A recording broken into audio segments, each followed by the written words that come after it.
오징어 게임과 캄보디아 사태는 서로 다른 차원의 세계에 존재한다.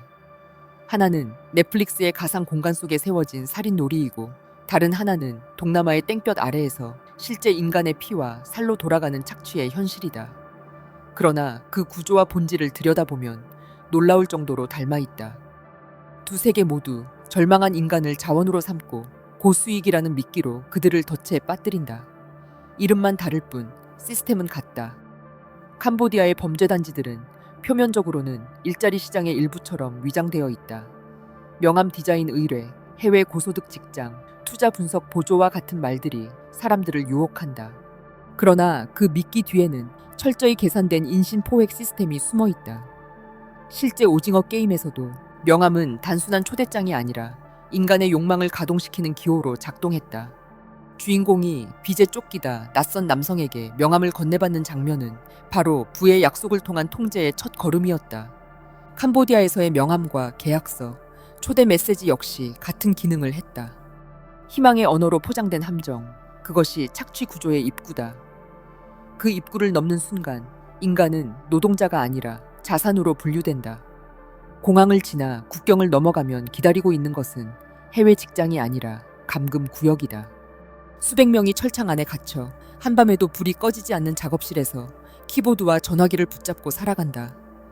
그곳에서의 경쟁은 오직 실적이다. 오징어 게임의 참가자들이 서로를 죽여야 상금에 가까워지듯 캄보디아에 감금된 인원들도 서로를 밀어내야 연명할 수 있다. 보이스피싱, 로맨스 스캠, 투자 사기, 가상화폐 거래 조작 등 모든 범죄 행위가 업무로 전환된다.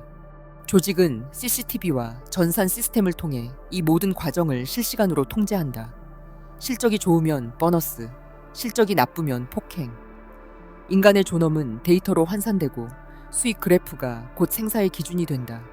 실적이 부진한 사람은 전기 충격을 당하거나 도망을 시도하면 팔과 다리가 부러진다. 더 끔찍한 경우 장기 적출의 희생자가 되기도 한다. 오징어 게임의 극중 설정과 매우 유사하다. 다만 오징어 게임 속에서 탈락자가 총에 맞아 쓰러지는 장면은 극중 연출이었지만 캄보디아의 현실에서는 그보다 훨씬 잔인한 방식으로 재현되고 있다. 반대로 높은 실적을 내는 이들은 중간책, 총책으로 승진한다. 그들은 새 희생자를 포섭하는 모집책으로 변신한다. 더 많은 사람을 끌어들이기 위해 SNS 광고를 올리고 가짜 회사 홈페이지를 만들며 안전한 해외 근무라는 거짓을 퍼뜨린다. 타인에게 피해를 입히며 혼자 진급하는 시스템. 오징어 게임과 똑같이 닮아 있다. 그 아래에서는 여전히 수백 명이 갇혀 일하고 폭행당하고 버려진다. 오징어 게임의 VIP들이 하층의 죽음을 구경하며 쾌락을 느꼈던 것처럼 이 구조의 상층부에 있는 자들은 하층의 고통을 통해 부를 축적한다. 이 피라미드의 정점은 인간이 아니라 자본 그 자체이다.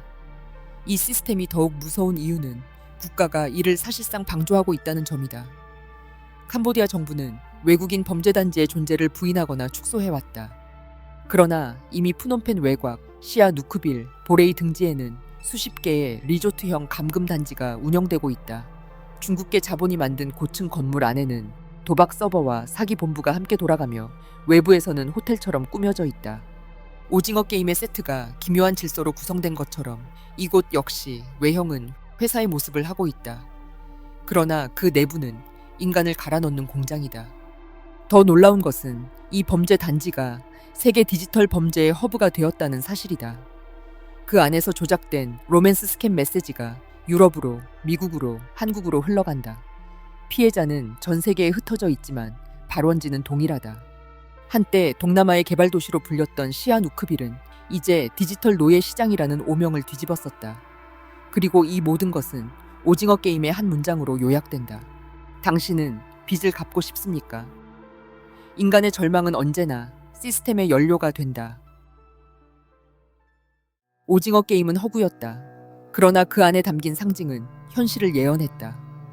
돈이 인간의 생명을 거래하는 구조라는 점에서 두 세계는 완벽히 겹친다. 다만 오징어 게임에서는 참가자에게 최소한의 선택권이 주어졌지만 캄보디아의 인신매매 피해자에게는 그마저도 없다. 그들은 스스로 참여한 것도 그만둘 수도 없다. 즉, 현실은 이미 게임의 단계조차 넘어섰다. 이 구조는 자본주의의 어두운 그림자를 극단적으로 압축한 결과물이다. 세계화와 디지털화가 만든 초연결 사회는 국경을 허물었지만 동시에 착취의 거리도 없앴다. 인터넷을 통해 인력을 모집하고 가상자산을 통해 돈을 세탁하며 암호화된 통신망을 통해 지시를 내리는 시대. 국가는 더 이상 인간을 보호하는 울타리가 아니라 국제범죄의 회색지대를 관리하는 관리자 역할로 전락했다. 캄보디아의 지옥은 먼 나라의 이야기가 아니다. 이미 한국에서도 수백 명이 고수익 아르바이트에 속아 그곳으로 향했고 그중 상당수가 행방불명 상태다. 부모들은 SNS로 자식의 흔적을 찾아 헤매고 경찰은 외교 절차를 이유로 수사를 미루고 있다. 구조 요청이 오더라도 현지 당국의 협조 없이는 단 한 사람도 구할 수 없다. 인간이 상품으로 거래되는 이 시장에서 도덕과 법은 무력하다. 의료 시스템과 공권력은 멀리에 있다. 결국 오징어 게임은 현실을 비유한 가상이 아니라 현실이 오징어 게임을 모방한 것이다. 인간을 숫자로 환산하고 효율과 실적을 기준으로 생사를 결정하는 세계. 그것이 자본주의가 끝내 도달한 가장 잔혹한 형태다. 캄보디아의 범죄단지는 더 이상 범죄 조직의 문제가 아니다. 그것은 현대 문명이 인간을 데이터 단위로 바꾼 결과이며 부의 약속이 어떻게 인간의 존엄을 파괴하는지를 보여주는 최후의 실험장이다. 이렇게 캄보디아를 방문하여 행정을 감추는 사례는 1년에 무려 3,000건에 육박한다. 그리고 그들 중 대다수가 죽거나 다친다.